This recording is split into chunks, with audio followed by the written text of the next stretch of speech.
나는 밀리터리 덕후다. 본격 밀리터리 팟캐스트 밀떡을 시작합니다. 청취자 함께 경례 밀떡. 바로 안녕하세요, 박찬준입니다. 안녕하세요, 놀러온 남자 정명섭 정작입니다. 안녕하세요. 월간 플루톤 이준규 기자입니다. 네, 이렇게 밀떡이 시작됐습니다. 이번 시간 밀떡 기대하셨을 것 같습니다. 네네. 바로 뭡니까? 이번 바로 만약에는 1946년에 실제로 김일성에 대한 암살 시도가 있었어요. 실패로 돌아갔지만 저는 잘 몰랐던 사실이에요. 네, 그 김일성이 실제로 암살됐다면 네. 이후에 한반도의 운명과 주변국의 움직임이 어떻게 변했을까라고 이게 와. 북한에서 네네. 굉장히 중요하게 생각하는 게 러시아 모스필름하고 합작해서 만든 영화까지 있습니다. 김일성을 구하다가 소련군 장교가 한쪽 판에 날아갔거든요. 그래서 그거를 수류탄을 이렇게 받아 던지다가 손에서 터져가지고 한쪽 판에 날아갔는데 그 사람에 대한 영화를 또 만들었습니다. 그러면 정도다. 이번에 만약의 전쟁사는 미뤄 짐작컨대 네. 그걸 모티브로 해서 어떤 가정을 하시는 거겠네요. 그렇죠. 한번 소개시켜 주시죠. 그러니까 1945년에 광복이 된 이후에 사람들이 잘 모르지만 많은 정치인들이 암살당했어요. 예. 뭐 우리가 잘 아는 김구 선생서부터 그 이전엔 여운형, 그리고 북한에서는 가장 먼저 암살당한 건 현준혁이라는 인물, 그리고 여러 인물들이 이제 실제로 암살 위협을 당했었는데 장덕수 같은 조만식 인물, 선생도 사실상 뭐 그렇죠. 죽임을 당했다라고 보여지죠. 장덕수 같은 인물도 암살을 당했었는데 이 인물 리스트 중엔 사실 김일성도 있었습니다. 1946년 3.1절 이제 기념행사 평양에서 열렸죠. 여기에 이제 단상에서 이렇게 연설하고 있는데 백의사라는, 그러니까 중국의 남의사라는 이제 그 단체가 있었거든요. 그 단체가 비슷한 성격의 단체 단원들이 수류탄을 던졌어요. 수류탄 던졌는데 왜 던졌어요? 그러니까 김일성을 암살하기 위해서 이제 수류탄을 던진 거였죠. 근데 타켓이 된 김일성 이유가 있을 거 아니에요? 그러니까 45년에 광복이 되고 나서 이제 그 38도선이 분단이 되고 북한이 이제 소련이 사실상 지배하게 되면서 대한민국의 여러 단체에서 이 소련과 소련의 앞잡이 노릇을 하는 이제 사람들을 암살하기 위해서 암살단을 보냈어요. 일종의 이 백이사라는 단체에서. 그리고 이제 그 암살을 하기 위해서 공개석상에 나온 김일성의 이제 연설한 도중에 수류탄 던졌는데 수류탄이 생각보다 늦게 터진 거예요. 이제 이게 아마 이렇게 하나 둘 셋 하고 이렇게 던졌으면 모르겠는데 여력까지는 없었을 테니까. 그리고 이 기자님 얘기했던 제가 본 기록에 노비첸코 중위라는 인물이 수류탄을 집어서 던지는데 손에서 이제 수류탄이 터지면서 한쪽 손이랑 눈이 이제 다쳤다고 그렇게 얘기를 하더라고요. 사실 암살에는 수류탄을 구할 정도면 총도 그렇죠. 구할 수 있지 않았을까 생각하는데 원래 계획은 이게 실패했을 때 다른 단원이 권총을 가지고 저격을 한다까지 포함이 돼 있었는데 권총도 사격을 하지 못했어요. 너무 이제 혼란스러운 와중에. 그러면서 암살은 실패로 돌아가고 김일성은 대한민국의 지시다, 소행이다라고 해서 뭐 관련해서 영화도 만들고 영웅이라서 살아남았다 이런 식으로 선전을 했는데, 만약 이때 수류탄이 좀 일찍 터지거나 권총으로 암살을 했을 때 성공했다면 대한민국과 주변국의 운명 어떻게 변했을까? 역사가 라고, 진짜 네. 소용돌이 쳤겠군요. 가장 중요했던 게 김일성이라는 인물이 처음에 등장했을 때 너무 젊어서 사람들이 가짜 아니야? 라고 했을 정도로 이렇게 이슈가 됐었거든요. 그럼에도 불구하고 소련이 이제 그 대리인으로 내세웠던 이유는 소련에서 활동을 했었죠. 만주에서 활동하다가 이제 일본군의 토벌에 밀려서 이제 밀려갔던 게 있었고, 그러니까 소련 말을 잘 들을 것 같다가 가장 컸었는데, 그렇다고 해서 김일성을 그냥 한 번에 픽한 건 아니었고 마지막까지 놓고 저울질했던 인물은 박헌영이었어요. 국내 박헌영, 그 남로당 지도자였고 일제강점기에 이제 공산주의 활동을 오랫동안 했던 인물이라 국내에서의 지지 기반은 어떻게 보면 김일성보다 박헌영이 훨씬 더 많았죠. 네. 지명도가 훨씬 높았죠. 그렇죠. 네. 네, 그래서 둘이 놓고 보다가 김일성을 다루기 쉬울 거라고 생각해서 이제 김일성을 픽한 거였는데, 오히려 허수아비처럼 그렇죠. 굴릴 수 있다. 근데 김일성이 그렇게 없어지고 나면은 북한에서 김일성을 대체할 만한 인물은 제가 보기엔 박헌영, 또 한 명이 있는데 조만식 선생이 계신데, 조만식 선생은 소련 놈들의 얘기 따위 들으실 분은 아니에요. 그렇죠. 네, 민족주의자셨죠. 박헌영이 집권을 하게 된다면 가장 큰 차이점은 저는 한국전쟁이라고 생각해요. 김일성이 무리해서 한국전쟁을 일으켰던 가장 큰 요인은 자기의 정통성과 지지도가 낮았기 때문이거든요. 그래서 이거를 확보하기 위해서 가장 좋은 건 전쟁에 이겨서 영웅이 되는 거잖아요. 그래서 그 스탈린의 바짓가랭을 붙잡아서 계속 싸움에 이길 수 있다라고 얘기를 했던 게 이제 결과물이 이제 1950년 한국전쟁이라고 생각하는데, 6.25 전쟁이 있었을 때 그러면은 박헌영은 온건파 쪽이었나요? 온건파이기도 했고 군사 경험이 전혀 없었어요. 군대 이제 복무하거나 그런 경험이 전혀. 공산주의자였지만 뭐 소련에서 유학하고 그렇죠. 소련에 이렇게 인맥은 많고 그런 사람이었죠. 네, 이렇게 추정하시는 거는 정 작가님의 추정이신 그렇죠. 거죠. 네. 예. 그렇다고 아예 평화로운 건 아니었을 거고, 이제 서로 국경 충돌은 계속 있었겠죠. 48년도에 가장 격화됐던 수준이 있었겠지만 박헌영이 북한에 집권자로 나선다면 과연 그렇게 무모한 모험을 할 수 있겠느냐. 저도 제가 아는 박헌영 그님의 저서도 좀 읽어봤고 네네. 그분에 대해서 좀 알아보니 생각에 동의하는 바인 네네. 게 민족주의자기도 했던 것 같아요. 네네. 그렇기 때문에 동족상전의 비극이랄 수 있는 전쟁은 피하지 않았을까. 오히려 대화로서. 네네. 네. 그러나 그분의 어떤 사회주의, 뭐 공산주의를 갖다 관철시키기 위한 의지도 더 대단했기 때문에 그런 어떤 이론 싸움을 하셨을지언정 그렇죠. 솔직히 전쟁으로까지 가지 않았지 전면전까지는. 않을까. 네. 까지는 그러니까 이제 네. 남노당 활동도 보면은 그 당시 보면 이렇게 태업이나 파업 이런 걸 주로 박헌영은 좀 주동을 했고 그거를 이제 무장봉기로까지 이렇게 이어가게 하는 건 자꾸 김일성이 거기다 또 예, 압력을 넣었죠. 그럼 이제 1950년대가 상대적으로 전쟁이 없었다면 남북한은 크게 갈등을 벌이진 않았군요. 국경선 유지되는 수준이고 한 가지 그러면 변화할 게 또 있어요. 38선이 그대로 유지되면 개성은 우리나라 땅입니다. 그렇죠. 이게 좀 차이가 되게 컸다고 그러네요. 봐요. 예. 네, 물론 6.25 전에는 뭐 지금보다 영토가 좀 더 넓어졌어요. 그렇죠. 네. 영토도 그렇고 지금 보면은 기울어져 있잖아요. 서울 쪽은 좀 내려왔고 강원도 쪽 올라갔고. 그렇죠. 그러니까 서울에 대한 방어에 대한 한계가 되게 많은데 거리가 짧다 보니까 개성이 최전선 방어선이 된다면 지금처럼 이런 강박관념은 없을 거라는 게 이제 생각이죠. 정말 이제 38선에 가까운 네, 맞습니다. 그런 흐름으로 진행될 것 같고.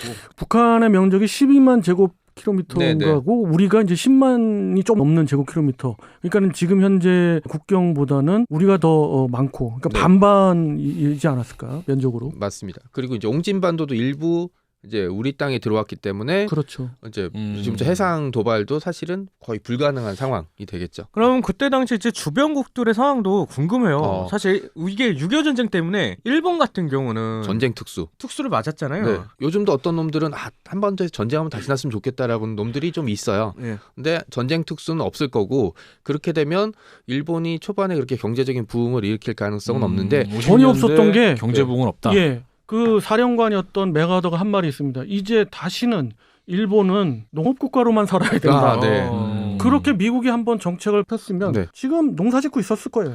가장 큰 근데 이 타임라인의 가장 큰 변수는 대만이거든요.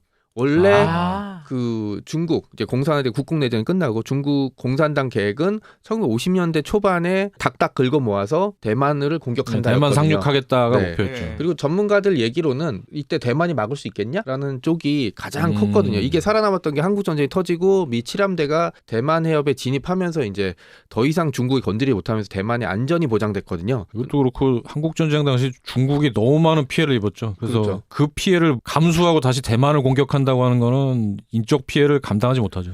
사람들이 간과하는 게 있는데 한국 전쟁의 원인 중 하나라고 했던 에치슨 라인 있잖아요. 이 에치슨 라인에 대만도 들어가진 않아요. 네, 맞아요. 대만도 들어가진 않아요. 그러니까 바뀌라는 뜻이라 물론 미국이 그런 뜻 얘기하진 않았겠지만 그걸 상대방 입장에서는 야 저기 그럼 대만이랑 대한민국은 쳐들어가도 미국이 안 나서겠네? 하고 이게 사실 적극적으로 그게 방어하지 않겠다라는 의사를 오해할 수는 있었죠 그 당시에. 그리고 이제 이 상태가 지속되면 한 번 또 변화가 될 게 한 70년대에서 80년대 그 박헌영이 1900년생이거든요. 그러니까 이제 일당 독재를 계속하고 뭐 그 민주적인 사람은 아니니까 후계자를 해서 물러나진 않겠지만 그렇다고 해도 1900년생이면 1970년에서 80년생이면 거의 사망 그렇죠. 내지는 이제 진짜로 이제 은퇴를 해야 되는 상황이 처하죠. 예. 그다음에 김일성이란 인물이 가장 사악했던 점이 뭐냐면 한국 전쟁도 일으켰지만 일당 독재는 공산당의 기본 패치예요. 뭐 그거는 이제 나쁜 놈이 나쁜 짓 하는 대부분의 수준인데 나라에서 다 그렇게 가죠. 네. 더 나쁜 거는 일가를 독재한 거죠. 이거는 공산주의 국가에서는 있을 수 없는 일이에요. 왜냐하면 공산주의는 모두가 평등하고 그 평등한 사람들 통치하는 게 우리 공산당이한데 이 공산당 위에 자기네 일가를 심어놓는 거죠. 그래서 지금 웬만한 봉건 왕국보다 더 오래 갔어요. 지금 70년 이어졌잖아요. 그렇죠. 자식에게 물려주는 예는 없었죠. 그렇죠. 사회주의 국가에서. 그렇죠. 북한 공산당에 새로운 지도 인물이 나올지언정 이렇게 대를 이어서 그렇죠. 세습하는 네. 그런 전근대적인 국가는 아니었다. 그리고 박헌영이 자식이 좀 결혼 관계 좀 복잡했기 때문에 후계자로 지목될 만한 인물도 없었어요. 그건 몰랐네. 그래서 주세죽이라는 부인이랑 결혼했다가 헤어지고 해서 1950년대 대선아 겨우 이제 결혼을 다시 했지만 그때 뭐 낳은 아들이 후계자가 될 가능성은 없고 박헌영의 성격상 그다음에 그 당시에 그 사람이 가지고 있던 권력상 자기 아들을 이제 내 후계자로 심었다는 거 불가능할 테니까 이때 되면 이제 박헌영이 사망하거나 고령으로 은퇴하게 되면 공산당의 일당 독재가 이어지지만 다른 집단 지도 체제로 이어지겠죠. 약간 그렇게 추정할 수 있는 100% 근거는 바로 러시아와 중국이 지금까지 해왔던 그렇죠. 그런 역사인 맞습니다. 거죠. 그게 네. 대변하는 거니까 북한도 그와 다르지 않았을 거다.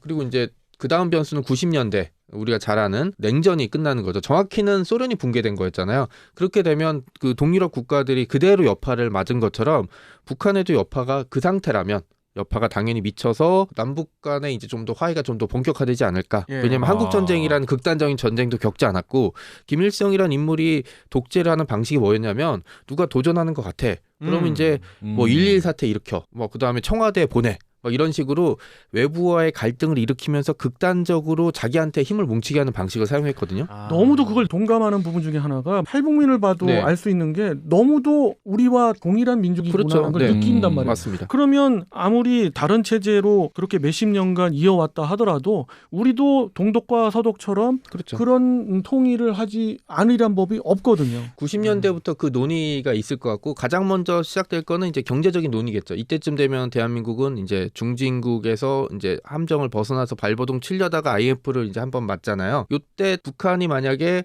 우리에게 우호적이었고 그다음에 북한이 우리의 생산 공장 역할이나 소비 시장 역할을 해줬다면은 저는 IMF는 없거나 아니면 그렇게 막 금모으기 운동할 정도로 치열하게 막 할 정도는 아닐 거라고 좀 생각을 하고 있거든요. 아 약간 동독과 서독 같은 그런 교류는 있을 그렇죠. 것이다. 그리고 저는 또한 여기서 조금 더 희망적으로 생각하면은 김일성이가 암살을 당하고 네. 반면에 그렇게 극단적인 사람이 암살을 당하니까 어떤 민족주의자이신 우리 조만식 선생님이랄지 그렇죠. 이런 분들도 암살을 안 그렇죠. 당하시고 네. 힘이 더 있으실 거고 이렇게 봤을 때는 꼭 박헌영이가 그렇죠. 북한에서 지도자가 되리라고 맞습니다. 상상은 또 안 해요. 근데 만약에 조만식 선생이 되셨다면은 통일은 더 빨리 이루어지지 더 빨리 않을까? 저도 GOP에서 근무하긴 했지만 진짜 무서웠거든요. 언제 총알 날라올지 모르고 맞아요. 금강산 쪽에 있었는데 거기 밤 되면 이렇게 낙타봉에 불이 들어와요. 산 중턱에 굴을 파놔갖고 그래서 포를 방열하려면 이제 불을 켜놓고 문을 열어야 되잖아요. 그럼 이제 산 중턱에 불이 들어오면 이거는 비상이에요. 아, 이제 거기서 환하게 진짜 빛나면. 딱 그 방아쇠만 당기면 포탄이 날아오는 거라서 막사에서 나와서 막 그 참호에 들어가는데 그게 무서운 게 아니라 저쪽에서 누군가 방아쇠 당기면 전쟁이 시작이잖아요. 바로 시작이죠. 네. 갱도 그렇게 파놨구나. 그런 것들이 어느 정도 누그러진 상황이 된다면 다른 걸 떠나서 남북 간의 긴장감이 있고 코리아 리스크라고 얘기를 되게 많이 하거든요. 그쵸. 북한 존재 때문에. 이게 그렇죠. 없어진다면 뭐 주가라든지 다른 외국의 투자도 지금보다 훨씬 더 활발했었을 거고. 네. 그러면 이제 군대에 대한 아, 네네. 그러니까 부분도- 밀더웨이니까 그게 생각이 아, 당연히 네네. 드는 게 과연 그렇게 됐다면 전쟁이 없었고였다면 남북한의 군사력은 어떻게 되어 있을까라는 게 굉장히 궁금하거든요. 저는 일단 징병제냐 모병제냐 요거부터 네네. 일단 예. 모병제까지는 잘 모르겠는데 기간이 제가 있을 때가 26개월이었거든요. 예. 90년대. 그러니까 이전부터 좀 기간이 줄지 않았을까. 왜냐면 아니면 육군의 태국처럼 제비뽑기 할래요? 추천. 네. 그러니까 이게 상대적인 게 만약 북한이 징병제를 안 한다면 한국도 징병제를 할 필요는 없거든요.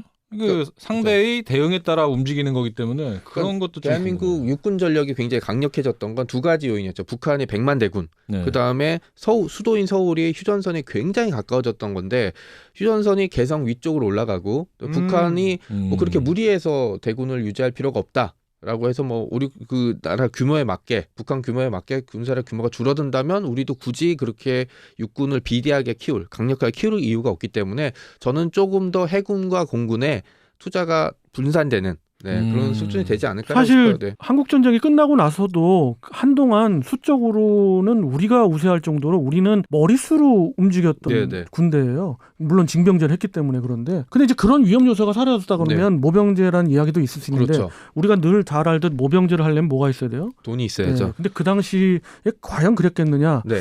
그런 측면에서 조금 그 부분은 저는 이제 생각을 달리하긴 하는데 어찌 됐든 군사적 긴장이 훨씬 줄기 때문에 그것만 해도 네, 그것만 해도 이렇게 어떤 예. 커다란 군대를 유지할 필요는 없었지 않았을까. 예, 그럼 주변국은 좀 어떨 것 같아요? 일본은 조금 더 정신을 차릴 것 같고요. 남북한이 경제협력이 90년대쯤에 이루어지고 뭐 북한의 개성공단한테 10개, 20개 되고 대한민국 상품이 들어가게 되면 하긴 뭐 핵도 만든다는 얘기는 없을 없고 거고. 그러면 뭐 동해상에서 합동훈련 같은 거를 할 수도 있고 일본이 만약에 독도는 다케시마 인문이다 이러면은 남북한 해군이 같이 이제 합동훈련을 하면서 일본 신경을 건드릴 수 있는 문제고 일본이 사악했던 게 뭐냐면 북한을 항상 지렛대로 이용했어요. 그래서 뭐 남북한이 사이가 좋아질 것 같으면 야 대한민국에 사귀지 말고 우리가 돈 줄게.